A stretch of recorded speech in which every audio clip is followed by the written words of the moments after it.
اور پھر روزگار پیدا ہو اور یہ تمام چیزیں جو ہیں جس کے لیے ہم نے اکنامک زونز وغیرہ بنائے. وہاں پہ اب یہ سی پیک اتھارٹی سے پہلے بڑے مسئلے تھے, بڑی سست روی تھی. کیا اس میں اب ہم ایکٹیویٹی دیکھیں گے تاکہ کاروبار, روزگار اور پھر یہ تمام چیزیں جو ہیں یہ اس کا ایک باقاعدہ ماحول بنے؟ جی کامران بھائی, میں چاہوں گا کہ اس سے پہلے صرف آپ کو یہ بتاؤں کہ انفراسٹرکچر میں ہمارے 2 روٹس تھے, ایک ایسٹرن روٹ اور ایک ویسٹرن روٹ. ایسٹرن روٹ میں پشاور سے کراچی میں صرف ایک گیپ رہ گیا تھا حیدرآباد سکھر کے درمیان, جس کے ابھی ٹینڈر ہونے والے ہیں. ایکنک نے اپروول دے دیا موٹر وے کا. اور ویسٹرن روٹ پہ آپ نے خود کہہ دیا تو وہ جتنے بیچ میں گیپس جہاں جہاں بن سکتے تھے, ڈی آئی خان تک آلریڈی موٹر وے پہ کام جاری ہے. ڈی آئی خان سے زوب میں ابھی ہم جے سی سی میں لے کر جا رہے ہیں جو کہ ہائیسٹ فورم ہے فار سی پیک پروجیکٹ. اور اسی طرح دوسری طرف سے ہم نے ہوشاب سے اوران کی سڑک ابھی شروع کرنے جا رہے ہیں. جو آپ کا سوال ہے پروڈکشن کی طرف جاتے ہوئے, ہم پروڈکٹیوٹی بڑھائیں گے, اپنے جی ڈی پی کی گروتھ کو ٹریجیکٹری دینی ہے. لیبر, ہم نے اپنی لیبر کو, ہیومن ریسورس کو بیسٹ یوٹیلائز کرنا ہے. ایکسپورٹس کو بڑھانا ہے, امپورٹ سبسٹیٹیوشن کرنی ہے. اس کے لیے 9 جیسے آپ نے مینشن کیا 9 میں سے 3 پرائورٹائزڈ ایس سی زیز ہیں, اسپیشل اکنامک زونز. ان میں سے کے پی وے ایک رشکئی ہے. رشکئی میں ہم زمین 1000 ایکڑ لے چکے ہیں اور ڈیولپمنٹ ایگریمنٹ کی تمام فارمیلٹیز پوری ہو چکی ہیں. ایک ایس پی بی جو کے پی پروونس نے بنانی تھی, آج انہوں نے اس کی بھی رپورٹ دے دی, ایس سی سی پی سے وہ بھی رجسٹر ہو گئی. اور اسی طرح ہم اگر باقی 2 ایس سی سیز کو دیکھیں تو فیصل آباد ایس سی زی کا آلریڈی گراؤنڈ بریکنگ ہو چکا ہے. اس وقت وہ بھی ڈیولپمنٹ پارٹنر کو موبلائز کر رہے ہیں.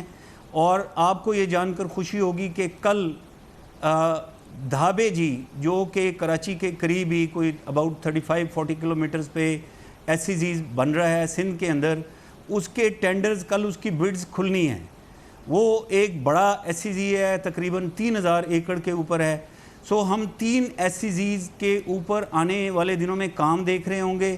سو پروڈکٹیوٹی کی بات کرتے ہوئے جو آپ نے کہا چائنیز انڈسٹری نے ریلوکیٹ ہونا ہے, اس وقت وہ پروسیس جاری ہے.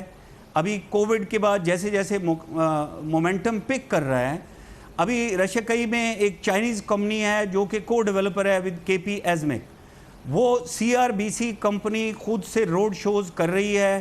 یہاں سے کے پی کے آفیشلز بھی جائیں گے, روڈ شوز ہوں گے. جیسے جیسے آلریڈی آج ایک اور سٹیل مل مجھے پتہ چلا کہ انہوں نے اپنا وہ لیٹر آف انٹرسٹ وہ انہوں نے بھجوا دیا ہے. So they are also interested coming to رشکئی.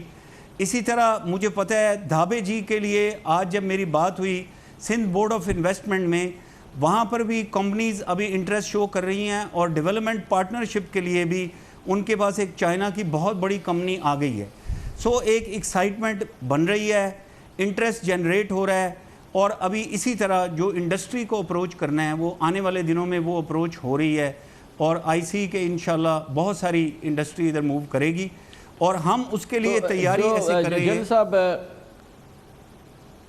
آپ کی سی پیک اتھارٹی کی, گورنمنٹ آف پاکستان کی, جو اس وقت سی پیک کے حوالے سے آنے والے سال کی جو ٹاپ پرائرٹیز ہیں, جو چائنیز گورنمنٹ کی جو ٹاپ پرائرٹیز ہیں وہ کنورج ہو رہی ہیں؟ اور کیا آپ مجھے بتا سکتے ہیں کہ وہ 2-3 ٹاپ پرائرٹیز سال 2021 میں جو ہم نے کمپلیٹ کرنی ہے اس جولائی سے لے کے اگلے جون 30 تک, وہ کیا ہیں؟ کامران بھائی بالکل پہلی بات تو یہ ہے کہ ٹوٹل کنورجنس ہے. دونوں لیڈرشپس 1 پیج پہ ہیں اور ایک ہی پرائرٹی, اور پرائرٹی یہ ہے کہ سی پیک کو آگے لے کر جانا ہے. ہم ابھی انفراسٹرکچر اور انرجی سے آگے موو کر کے نمبر 1 ہم انڈسٹریلائزیشن میں جا رہے ہیں, اور نمبر 2 ابھی ہم ایگریکلچر میں آگے موو کریں گے.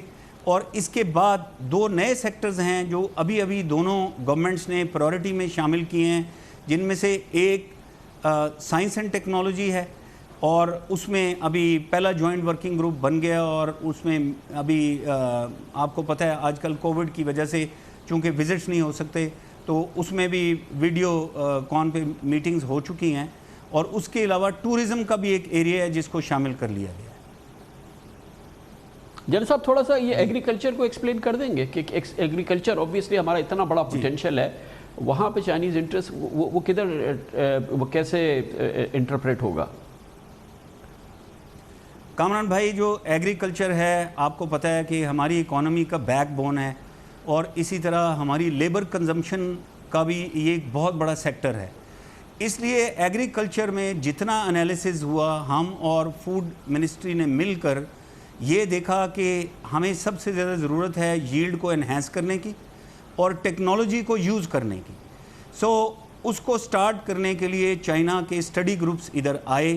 سب سے پہلے جو بھی کام شروع ہو رہا ہے وہ ہمارے ایگریکلچر ریسرچ سینٹرز کے اوپر شروع ہو رہا ہے، اور ڈیمونسٹریشن فارمز پک کیے جا رہے ہیں تاکہ وہاں پر ایکسپیریمنٹیشن ہو. وہاں پر اگر سیڈ آئے، اگر پیسٹ آئے، یہ ساری چیزیں ان کو ہم وہاں پہ ایکسپیریمنٹ کریں اور اڈیپٹ کریں ہم اپنے انوائرمنٹ کے ساتھ. لیکن اس سے تھوڑا سا آگے جاتے ہوئے ابھی ہو یہ رہا ہے کہ جو بڑی بڑی چائنیز کمپنیز ہیں وہ انٹرسٹ شو کر رہی ہیں کارپوریٹ فارمنگ میں آنے کے لیے، کولیبریٹو فارمنگ میں آنے کے لیے. ہم ابھی پروونسز کے ساتھ، ابھی پرائم منسٹر صاحب نے ڈائریکٹ کیا، ہم مل کر زمینوں کو آئیڈینٹیفائی کر رہے ہیں ان دا پروونسز جو لینڈ کے patches unutilise undeveloped پڑے ہیں یا کم ییلڈ دے رہے ہیں. ہم پروونسز کے ساتھ مل کے ان کمپنیوں کو کلب کریں گے. اور اس میں جو ایک ایڈیشنل چیز ہے وہ یہ ہے کہ ہم لوکل بزنس ہاؤسز کو انوائٹ کر کے کولیبریٹ کرا رہے ہیں with these companies. With this collaborative model ہم یہ دیکھ رہے ہیں کہ ہمارے بزنس ہاؤسز اور Chinese companies, so this is business to business cooperation along with the provinces and then being looked after by the federal minister. ہم آگے جا رہے ہیں ابھی ڈرون ٹیکنالوجی میں، ہیوی ایگریکلچر مشینری میں، ہارویسٹنگ میں، پوسٹ ہارویسٹنگ میں، پیسٹ کنٹرول میں، سیڈ کی جرمینیشن میں، ان سب سیکٹر میں جا رہے ہیں. بٹ سب سے امپورٹنٹ چیز یہ ہے کہ یہ ایگریکلچر کا تو بہت ہی ماشاءاللہ ایکسٹینسو اور ایمبیشس پروگرام ہے. جل صاحب، جتنی بھی ترقی ہے اس کے لیے بنیادی عنصر ہے، ہمیں انرجی چاہیے، بجلی چاہیے. پاکستان کا ایک بڑا مسئلہ یہ ہے کہ بجلی ہماری بہت مہنگی ہے. ہمارا اپنا پبلک سیکٹر ہے، ہمارے آئی پی پیز ہیں، اور یہ بڑی مہنگی بجلی ہے ہمارے پاس جو اس وقت ہے، اور یقیناً چین کے بھی ہمارے پاس منصوبے موجود ہیں. جب سی پیک کے تحت آپ بات کرتے ہیں ترقی کے لیے، بہرحال یہ بجلی کو سستا کرنا بڑا ضروری ہے. یہ بات چیت ہوتی ہے کچھ اس میں ہمارا کنورجنس ہے چین کے ساتھ؟ جی کامران بھائی، یہ اس پہ ڈائریکشن بہت کلیئر ہے. ہمیں پرائم منسٹر صاحب نے بتایا کہ ہم نے گریجولی ابھی موو کرنا ہے سستی بجلی کی طرف. ون لائنر آبجیکٹیو اگر آپ مجھے پوچھیں تو وہ یہ ہے کہ سستی بجلی کی طرف موو کرنا ہے. آپ نے پچھلے کوئی دو تین مہینوں میں دیکھا ہوگا کہ بات یہ ہو رہی ہے کہ ہم ہائیڈل پاور کے اوپر جائیں. دس از نمبر 1. اور آپ نے دیکھا ابھی ابھی واٹر ریسورسز منسٹری وابڈا، ابھی دیامیر بھاشا ڈیم، موہمن ڈیم، داسو ڈیم، یہ بڑے بڑے جو ڈیم ریزروائر اور ایگریکلچر کے علاوہ یہ ہائیڈل پاور پروڈیوس کریں گے. اسی طرح آپ نے جو بھی بات کی کوہالہ اور آزاد پٹن دونوں جو یہ اے جے کے میں بن رہے ہیں، یہ بھی ہائیڈل پاور ہے. آپ کو پتہ ہے کہ hydel power is cheaper power and greener and cleaner power. ہم پانی سے اور آگے محل ایک اور پروجیکٹ ہے رن آف دا ریور، اس پہ بھی جا رہے ہیں. پہلے ہی سوکی کناری بن رہا ہے اور کچھ پروجیکٹس بن رہے ہیں. بٹ میں آپ کو ساتھ ہی ساتھ یہ بتاتا جاؤں، اس کے علاوہ جو دوسرا ڈائریکٹیو ہے سستی بجلی کے لیے، وہ یہ ہے کہ ہمیں امپورٹڈ کول سے جو بہت مہنگا پڑتا ہے، یا فوسل فیول سے، تھرمل پاور سے، گیس سے بجلی پیدا کرنے کی بجائے انڈیجنس کول کی طرف موو کرنا ہے.